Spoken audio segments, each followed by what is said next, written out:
আশা করছি সবাই ভালো আছেন। আল্লাহর রহমতে আপনাদের দোয়া আমরা ভালো আছি। তো প্রতিদিনের মতো চলেছি নতুন ব্লগ নিয়ে। তো ঘুম থেকে উঠে মাম্মাম চা খাচ্ছে। এখানে মাম্মামকে চা বানিয়ে দিয়েছি, এখন মাম্মাম চা খাবে।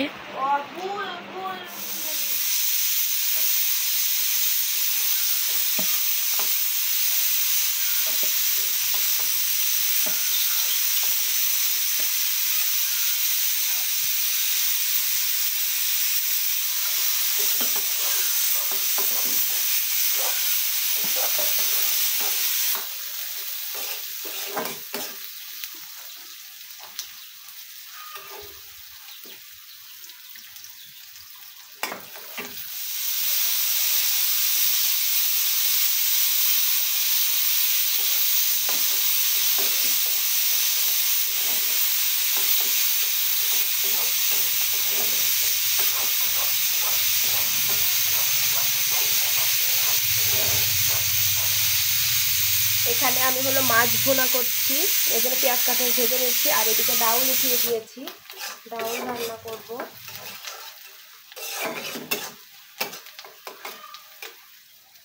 লাল করে একটু ভেজে নেব পেঁয়াজ, যেহেতু ভুনা করব।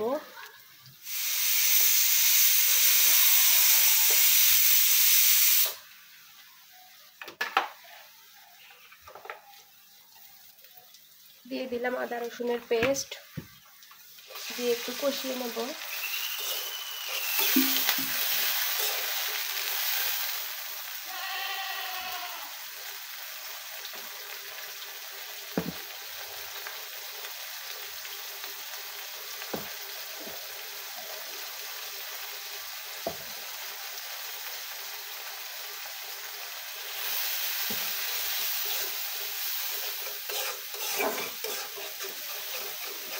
সব মশলা দিয়ে দিয়েছি, একটু কষিয়ে নেব।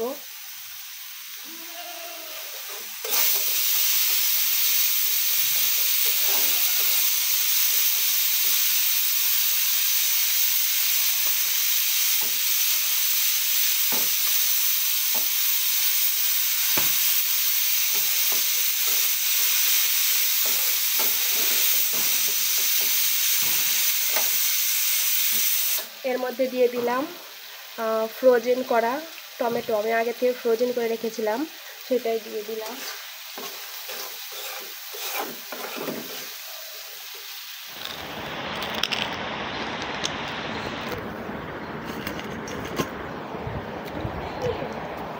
এই ঝুড়িবন্দি কে কে পছন্দ করেন অবশ্যই কমেন্ট করে জানাবেন।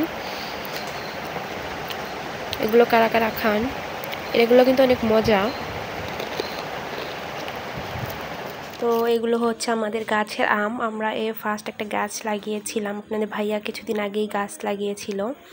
তো গাছের সাথে এই আমগুলো ছিল, অনেকগুলো আম ছিল, কিন্তু চোর এসে সবগুলো চুরি করে নিয়ে গেছে, আর মাত্র এই 4টা আম ছিল। তো আজকে পেরে নিয়েছি, ভাবলাম আপনাদের ভাইয়ার জন্য আচার করে রেখে দেব, তাহলে আপনাদের ভাইয়া খেতে পারবে, যেহেতু আপনাদের ভাইয়া এখন এখানে নেই। তো এই জন্য মামাম তো অনেক রাগারাগি করেছিল, অনেক কান্নাকাটি করেছে, গাছের আম পাকবে তারপরে খাবে, এই জন্য। তো কি আর করার, চোর যেহেতু নিয়ে গেছে, কিছু করার নেই। তো মাম্মামকে এখন পড়তে বসাবো, সন্ধ্যা হয়ে গেছে, এখন 7:30টার মতো প্রায় বেজে গেছে। আর এই ফাঁকে আমরা একটু আইসক্রিম খাচ্ছিলাম সন্ধ্যার পর, মা মেয়ে সবাই, বাসার সবাই মিলে এখানে আইসক্রিম খাবো। গরম পড়েছে। মামাম কি খাবা? এই আইসক্রিম কেমন লাগে? তাই খাও। মামাম কিন্তু খুবই আইসক্রিম খেতে পছন্দ করে, প্রায় সময়ই আইসক্রিম এনে খায়।